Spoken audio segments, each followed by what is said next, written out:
সবুজ বলে ফল পায় না, আর ফল আনটা গাছের গোড়ায় নিচে পড়ে রয়েছে। এত বড় বাগান।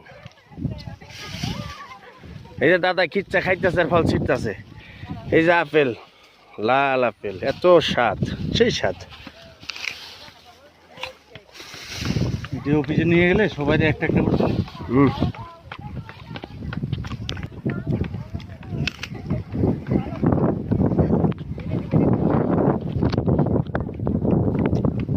আজকে আবহাওয়াটা তো অনেক সুন্দর, ঠান্ডা।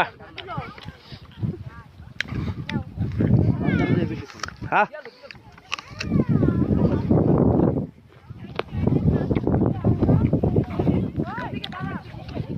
আপেল লাল লাল পাইকে পাইকে রয়েছে, মানুষে বলে আপেল খোঁজা পায় না। আরে আমাকে সবুজ ভাই বলে মাই হলে এসে আপেল বাগান পায় না, আপেল পায় না, আর আমরা গাছের গোড়াতে খাই আর ঘুরি।